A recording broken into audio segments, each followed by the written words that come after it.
Hello മക്കളെ, നമ്മൾ ഇന്ന് സ്റ്റഡി ടൈമിൽ എടുക്കുന്നത് 3-ാം ക്ലാസ്സിൻ്റെ മലയാളത്തിൽ 5-ാമത്തെ യൂണിറ്റിലുള്ള ചെടി നമ്മോട് പറയുന്നത് എന്ന പാഠഭാഗമാണ് കേട്ടോ. അപ്പോൾ നമുക്ക് പാഠഭാഗത്തിലേക്ക് കടക്കുന്നതിന് മുൻപായിട്ട് മക്കൾക്ക് ഇതുവരെയുള്ള ക്ലാസ് വേണമെങ്കിൽ ചാനൽ അപ്ലോഡ് ചെയ്തിട്ടുണ്ട്. അപ്പം മറ്റ് സബ്ജക്റ്റ് ആണെങ്കിലും ഇട്ടിട്ടുണ്ട് കേട്ടോ. അപ്പോൾ മക്കളൊന്ന് ചെക്ക് ചെയ്യുക. ചാനൽ ഇഷ്ടപ്പെട്ടാൽ സബ്സ്ക്രൈബ് ചെയ്യുക, ലൈക്ക് ചെയ്യുക, ഷെയർ ചെയ്യുക കേട്ടോ. അപ്പോൾ നമുക്ക് പാഠഭാഗത്തിലേക്ക് കടക്കാം. ചെടി നമ്മോട് പറയുന്നത്. നിലമ്പൂരിലെ ഗോത്രവിഭാഗക്കാരായ ഏതാനും കുട്ടികൾ അവരുടെ ഭാഷയിൽ എഴുതിയ ഒരു രചനയും അത് മലയാളത്തിലേക്ക് മാറ്റി എഴുതിയതും താഴെ കൊടുത്തിരിക്കുന്നത് വായിക്കൂ. ആദ്യത്തേത് ഗോത്രവിഭാഗക്കാരായ കുട്ടികൾ എഴുതിയതാണ്, രണ്ടാമത്തേത് മലയാളത്തിലും. അപ്പം ഓരോ വാക്കുകളായിട്ട് ആദ്യം നമുക്ക് നോക്കാം. ഗൂസ് കൈ നീട്ടത്, അപ്പോൾ അതിൻ്റെ അർത്ഥം എന്താണ്? കുട്ടി കൈ നീട്ടി. പിന്നെ ചെടി സങ്കട ബന്ദ്, ചെടി സങ്കടപ്പെട്ടു. അടുത്തത് എയ്ന്തത്, എന്തേ. ജേനുകുന്നി വരുതല്, തേനീച്ച വരുമ്പോൾ. ഞാൻ എന്തേള് കേളും, ഞാൻ എന്ത് പറയും. ബണ്ട് വരുതല്, ശലഭം വരുമ്പോൾ. ഞാൻ എന്തേള് കേളും, ഞാൻ എന്തു പറയും. പക്കി വരുതല്, അതായത് കുരുവി വരുമ്പോൾ. ഞാൻ എന്തേള് കേളും, ഞാൻ എന്തു പറയും. ഗൂസ് ചെടിക്ക്, കുട്ടി ചെടിക്ക് ഒന്ന് മുദ്ദുകൊണ്ടത്, ഒരു മുത്തം കൊടുത്തു. അപ്പോൾ മക്കളെ, ഈ വാക്യങ്ങളിൽ എന്ത് മനസ്സിലായി? ഇതൊരു ചെറിയ കവിതയാണ് കേട്ടോ. അപ്പോൾ എന്താണ് ഇതിൽ പറയുന്നത് നമുക്ക് നോക്കാം. കുട്ടി കൈ നീട്ടി. എന്തിനാ കുട്ടി കൈ നീട്ടിയത്? ചെടിയിൽ നിന്നും പൂവ് പറിക്കാൻ വേണ്ടിയിട്ടാണ്. അപ്പോൾ ചെടിക്ക് സങ്കടമായില്ലേ? ചെടി സങ്കടപ്പെട്ടു. അപ്പോൾ കുട്ടി ചോദിച്ചു, എന്തിനാ സങ്കടപ്പെടുന്നത്? അപ്പോൾ ചെടി പറയാണ്, തേനീച്ച വരുമ്പോൾ ഞാൻ എന്തു പറയും അല്ലേ? പിന്നെയോ ശലഭം വരുമ്പോൾ ഞാൻ എന്തു പറയും? ശലഭം എന്ന് പറഞ്ഞാൽ പൂമ്പാറ്റയാണ് കേട്ടോ. കുരുവി വരുമ്പോൾ ഞാൻ എന്തു പറയും? കുട്ടി ചെടിക്ക് ഒരു മുത്തം കൊടുത്തു. ഇതൊക്കെ കേട്ട കുട്ടി ചെടിക്കൊരു ഉമ്മ കൊടുത്തു. അപ്പോൾ ഈ ഒരു പാഠഭാഗത്തിൻ്റെ തുടക്കത്തിൽ കഴിഞ്ഞ ക്ലാസ്സിൽ മക്കൾ മുദ്ദുകൊണ്ടത് എന്നുള്ള വാക്ക് കേട്ടിട്ടുണ്ടായിരുന്നു അല്ലേ? അതിൻ്റെ അർത്ഥവും ആ ക്ലാസ്സിൽ തന്നെ പറഞ്ഞിട്ടുണ്ട്. അതിൻ്റെ അർത്ഥം എന്താണ്? ഒരു മുത്തം കൊടുത്തു. അപ്പോൾ മക്കളെ, ഈ കവിതയിൽ എന്താണ് പറയുന്നത്? ഈ പൂക്കൾ നമുക്ക് പറിച്ച് വെറുതെ നശിപ്പിക്കാനുള്ളതല്ല. പൂക്കൾ പലർക്കും അവകാശപ്പെട്ടതാണല്ലേ? തേനീച്ച, ശലഭം, കുരുവി, വണ്ട്, അങ്ങനെ പല ജീവജാലങ്ങൾക്കും അവകാശപ്പെട്ടതാണ് പൂക്കൾ. നമ്മൾ നശിപ്പിക്കരുത് എന്നല്ലേ? അപ്പോൾ ഇതൊക്കെ കേട്ടത് കൊണ്ടാണ് കുട്ടിക്ക് മനസ്സിലായി ഇത് നശിപ്പിക്കാനുള്ളതല്ല എന്ന്. അതുകൊണ്ടാണ് കുട്ടി പൂവ് പറിക്കാതെ ചെടിക്ക് പൂവിന് ഒരു മുത്തം കൊടുത്തത്. ഇനി നമുക്ക് പാഠഭാഗത്തിലുള്ള ചോദ്യങ്ങൾ നോക്കാം. ഒന്നാമത്തെ ചോദ്യം, 2 രചനകളും വായിച്ച് വാക്കുകളിലുള്ള സാമ്യവും വ്യത്യാസവും കണ്ടെത്തൂ.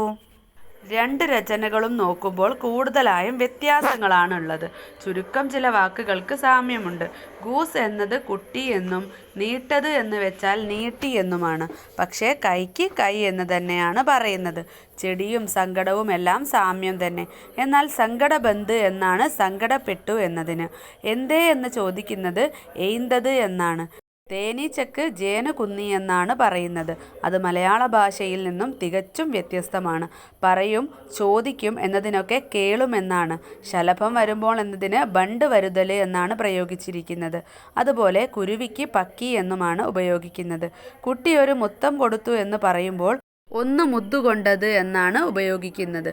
ചുരുക്കം ചില വാക്കുകൾ ഒഴിച്ചാൽ ബാക്കി എല്ലാ വാക്കുകളും മലയാളത്തിൽ നിന്നും തികച്ചും വ്യത്യസ്തമാണ്. ഇനി രണ്ടാമത്തെ ചോദ്യം, കുട്ടി കൈ നീട്ടിയത് എന്തിനായിരിക്കും? എന്തിനാണ്? പൂ പറിക്കാൻ വേണ്ടിയിട്ടാണ് അല്ലേ?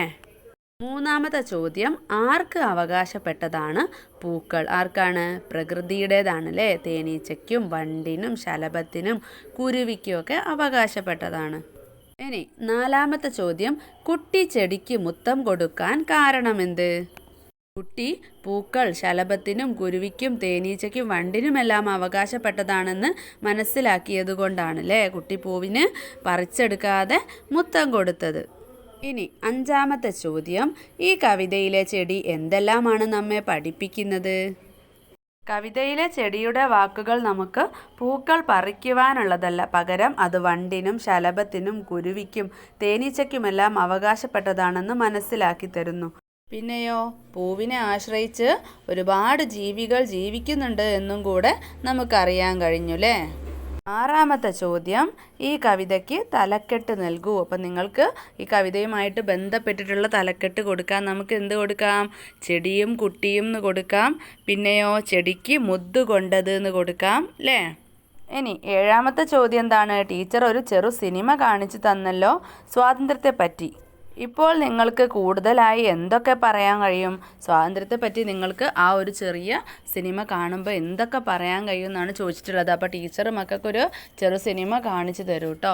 അപ്പോൾ ഈ ചെടിക്കും പൂവിനും ഒക്കെ ഉള്ളൊരു സ്വാതന്ത്ര്യം ഉണ്ടല്ലോ, നമ്മൾ പറിക്കാതിരിക്കാൻ വേണ്ടിയിട്ട്. അതിന് ഓരോ ജീവജാലങ്ങൾക്കും അതിൻ്റേതായിട്ടുള്ള സ്വാതന്ത്ര്യം ഉണ്ടല്ലേ. നമ്മൾ അതിലൊന്നും കൈകടത്താൻ പാടില്ല, മറ്റുള്ളവരെ നമ്മൾ ഉപദ്രവിക്കാൻ പാടില്ല. അതൊക്കെ ആയിരിക്കാം ആ ഒരു ചെറു സിനിമ കാണുമ്പോൾ നിങ്ങൾക്ക് പിന്നെ പറയാനുണ്ടാവുക. അപ്പോൾ നിങ്ങൾ അത് കണ്ടതിന് ശേഷമാണ് കേട്ടോ എഴുതേണ്ടത്. അടുത്ത ചോദ്യം, ഇവിടെ ഒരു ചിത്രം തന്നെ നോക്കിക്കേ. ആനയേതാ രണ്ട് പാപ്പാമാർ നല്ല പോലെ അടിക്കുകയാണ് അല്ലേ. ചിത്രം നോക്കൂ. പൂ പറിക്കാൻ ചെന്ന കുട്ടിയോട് ചെടി പറഞ്ഞതുപോലെ ചിത്രത്തിലെ ആനയ്ക്ക് നമ്മളോട് എന്തെല്ലാം പറയാനുണ്ടാവും? പൂ പറിക്കാൻ വന്ന കുട്ടിയോട് ചെടി എന്താ പറഞ്ഞത്? ഈ പൂവ് പല ജീവജാലങ്ങൾക്കും അവകാശപ്പെട്ടതാണെന്നല്ലേ, പറിച്ച് നശിപ്പിക്കാനുള്ളതല്ലാന്ന്. അതുപോലെ ഈ ചിത്രത്തിലെ ആനയ്ക്ക് നമ്മളോട് എന്തൊക്കെ പറയാനുണ്ടാവും? എല്ലാവരും കൂടെ അടിക്കുകയാണല്ലേ. അയ്യോ, എന്നെ തല്ലല്ലേ, എനിക്ക് വേദനിക്കുന്നുണ്ട്. എന്നെ ഉപദ്രവിക്കുന്നത് കൊണ്ട് നിങ്ങൾക്ക് എന്ത് നേട്ടമാണ് കിട്ടുന്നത്? ഞാൻ കാട്ടിൽ വളരേണ്ടവനാണ്. കാടാണ് എൻ്റെ വീട്. എൻ്റെ കുടുംബം അവിടെയുണ്ട്. നിങ്ങൾക്ക് തല്ലിയും ഉപദ്രവിച്ചും പണിയെടുപ്പിക്കാനുള്ളതല്ല ഞാൻ. എൻ്റെ ബാക്കിയുള്ളവർ ഇതറിഞ്ഞാൽ നിങ്ങളെ ശരിയാക്കും. നിങ്ങളുടെ ജോലി എളുപ്പമാക്കുമ്പോൾ എൻ്റെ വേദന നിങ്ങൾ എന്തുകൊണ്ട് അറിയുന്നില്ല? നിങ്ങൾക്ക് എന്തെങ്കിലും ജോലി എടുപ്പിക്കാമെങ്കിൽ സ്നേഹത്തോടെയും ചെയ്യിപ്പിക്കാമല്ലോ. എല്ലാ ജീവജാലങ്ങൾക്കും അവരുടേതായ സ്വാതന്ത്ര്യമുണ്ട്. അതിലധികമായി കൈകടത്തുന്നത് നല്ലതല്ല. ഇങ്ങനെയൊക്കെ ആയിരിക്കൂലേ ആനക്ക് പറയാനുണ്ടാവുക. അപ്പോൾ ഇതിൽ കൂടുതലുണ്ടെങ്കിൽ മക്കൾ കൂട്ടിച്ചേർക്കുക കേട്ടോ. അപ്പോൾ ഇത്രയാണ് ഈ ഒരു പാഠഭാഗത്ത് ചെയ്യാനുള്ള പ്രവർത്തനങ്ങൾ. അപ്പോൾ മക്കൾ ക്ലാസ് ഉപകാരപ്പെട്ടിട്ടുണ്ടെങ്കിൽ ലൈക്ക് ചെയ്യാനും ഷെയർ ചെയ്യാനും സബ്സ്ക്രൈബ് ചെയ്യാനും മറക്കരുത്. നമുക്ക് സ്റ്റഡി ടൈമിൻ്റെ മറ്റൊരു ക്ലാസ്സിൽ കാണാം.